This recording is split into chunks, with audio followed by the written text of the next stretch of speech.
made you decide, or when did you decide to start naman doon? So Dawn's really like a pandemic child. And that's because everything was down in the pandemic. So for me, I feel like necessity is the mother of invention, right? So when there's no way to sell race cars, and I put a lot of basically all my money already into that. And my day job at the time was commercial solar power. So we were doing, I was working with Solar NRG, and we were doing commercial solar power for cold storage, warehouse, that kind of stuff. They were like a market leader, they're a big company, but even they got hit by the pandemic. I mean, there's no manufacturing happening. These factories are shut. And me as a biz dev guy for that company, for Solar NRG, we basically have no sales prospects because there's no factories that are open. And the factory owners can't commit to you a time when they can re-engage again because they don't know also when the government will lift the restriction or whatever. So that's basically a time when I was at rock bottom and I couldn't really figure out what the next move was. And I realized that one day this thing will be over. We're not going to live like this for life. That's right? true. And here we are. We all survived it. Great. And B, that thing I tried in the UK was pretty cool with the Tesla. So that was kind of the start. Like, that was just some guy, random dude that lived near Heathrow Airport. I got his car. And then I did my whole trip. And then I just returned it to him. Why don't we have that here? Right? So I'm looking around and I realized that people are just borrowing cars from each other on Facebook Marketplace. So the behavior is there. Like there's Facebook groups that exist and everything, but you're missing the layer of trust that technology brings. You're missing that idea of convenience. You know, it's just a website. You just go there. There's a menu of cars to choose from and you can see, okay, these ones are near me. These ones are where I'm going to go to. I'm taking a flight to Cebu or whatever. You know, I figured that that's really what we need to connect because there's 2,000 inhabited islands in the country out of 7,000, 7107, right? Yeah, There's 2,000 of them have people on it, which means that in all these 2,000 islands, you can't move the cars between them, right? So they're stuck there. So the best move is to really find an extra way to monetize all these cars that are in all these different parts of the country. And so that's when I kind of really started studying, okay, how does it actually work with peer-to-peer car sharing? There's Turo, but there's also Get Around. There's also all these other contemporaries all over the world. So there's a lot of people doing it, just nobody in the Philippines, right? So that's when I started really deep researching how it works, writing out, okay, what's my initial business plan? How is this going to work? What are we going to do? What's the business model? And then I took the next step, which is the insurance. The only way this works is if we've got sachet insurance, if we've got pay per use, right? There's no way I'm going to be like, Daryl, put on your car on my website, but you got to pay upfront for the annual insurance. Yeah. And that's like 50,000 pesos. Immediately, you're like, no, fuck that. I'm not going to pay 50,000 pesos for a startup. Nobody knows if that's going to work or not. Yeah. No way. So that was the step. And that's why I said Pioneer is very connected with Radical. Because we already had this first of its kind motorsport insurance with Pioneer.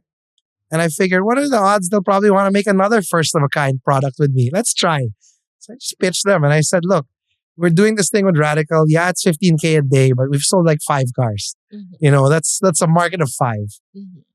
Look at this. We'll build this company. We're going to call it DOON. It's going to do all these things. The market size is massive. The upside for Pioneer is great. Why don't you guys make me a product? Okay, so it wasn't really existing. So No. you kind of like pitched it to them. I pitched it to them and I asked them to make it for me. And they said, sure, come into the office, work with our actuarians and everything. And then you can make it together with them. Oh, that's interesting. Okay, That was the Pwede pala first yun, step. In fairness. That was the first step. That was like kind of tail end of 21, but really 2022. It was working with Pioneer's people and getting into meetings with them and figuring out how to take their annual commercial car rental insurance into and like cut it into 365 bite-sized pieces for the consumer. So that was the first step. The second step was insurance commission, approving that and allowing it for sale. I didn't wait for that. I went straight not to our our first investor, AHG Lab, and pitched them the idea. Okay, we've got Pioneer on board. We're working on approval for the insurance commission. This is what's happening. Do you guys want to invest? I pitched it to them because I was going broke at the time. I had no more money now. When they were investing in me, I was already on my last savings. That was the end. Yeah. Let's get a bit technical, Enrique. Sure. Can we just, can you just share with us and talk about, the systems like when you were starting DOON? I hope this is where our listeners would learn. So, mga boss, take notes. What are the steps to make DOON.PH, the app? So I'm very curious as to how you started everything. Well, the first step really was getting that initial investor, because when I was looking at this as a startup founder, I didn't really know where to begin. So I contacted some friends that were in the industry and some very good friends like industry veteran Paul Pajo and Natasha Bautista, who were Natasha was at Kubo at the time, and Paul was doing some incubator stuff. Now he's with Benild Hi-Fi. These are really industry veterans. I asked them, how do you build a startup? Like, what are the first steps and whatever? The first thing that happened was somebody connected me to a dev shop. It was called Umpisa. And they were also starting. So they were also starting, looking for their first few clients. And they made me the mock-ups. They made me the mock-ups for the app. And it's really about the design, the website, like how it's going to look, how the consumer is going to interact with it, and what's going to happen. But I couldn't afford their services. It's 5 million pesos. And I just didn't have 5 million pesos just lying around. It wasn't under the couch anywhere or anything like that. Right? So I basically took their mock-ups and I'm like, okay, this looks pretty cool. It's got our logo, everything. And I put it into my first deck, really. And I started looking for how I can get investors, where I can start this thing, until I found AHG Lab. And from there, we literally I use it to basically show them a concept. And they liked the concept. They said, we're going to give you this money, $100,000. But we've got our own in-house dev shop. You got to work with them. So basically from maybe a mock-ups of 8 pictures, 8 screens of an app, it turned it into a $100,000 initial investment. They started building the company with us. They incorporated it. We started working with the developers. I'd have weekly sessions with their in-house dev shop. It kind of walked me through that whole process. It's kind of interesting. A venture builder is kind of like a master's degree.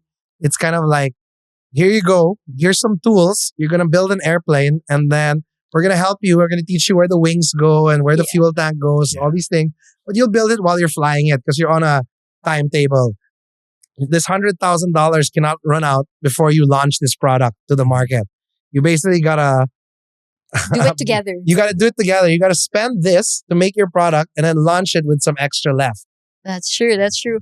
Pero you mentioned about the deck, or technically yung pitch deck na tinatawag natin. Maybe you can tell our bosses kung paano ba gumawa ng pitch deck. Okay. And why is it important? A pitch deck is, well, especially when you're just building a company and you have nothing to show. You're pre-revenue, you've got nothing except an idea. It's your storybook. It's how you're going to convey your idea effectively to your investor, your potential investor. You're going to put it on the screen for him and you're going to talk about what you want to happen. What's your vision? It's the way to kind of share your vision with that potential investor and get them on your page, because the first investor is buying a dream, right? Like That's this is nothing. We have zero. I have a 10-page PDF. That's what I got. Yeah. Right? I got a 10-page PDF and I got an insurance product. That's the 2 cards I have in my pocket. Right? So I got to convince this guy that this is going to work. And it's going to work, and the Filipino market is going to adopt this, and they want this. And why do they want this? So if we're talking about a pitch deck, it's got to have your idea and the kind of the story of your idea. And it's also got to have a little bit of some market validations. How do we know that this is the behavior of Filipinos? Yeah. Well, we've got all these Facebook groups here that Filipinos are renting cars from. Okay. How do we know that this is a feasible thing? How are we going to protect ourselves? Okay. We've got an insurance product kind of lined up. That kind of stuff, right? So it's about answering those questions that any investor really that's worth their salt in investing in VC would really ask. I mean, basic real questions about behavior of the market, the need, the actual problem we're solving, that kind of stuff. And that's really conveyed best with a pitch deck, a visual aid, if you will, a storybook, right? Oh, boss. Deserve mo malaman ng buong kwento niyan. Huwag kang mag-alala. The full episode is now up on YouTube and Spotify. Follow us on our social media pages for more updates. This is Benta Bosses by Quotable AI.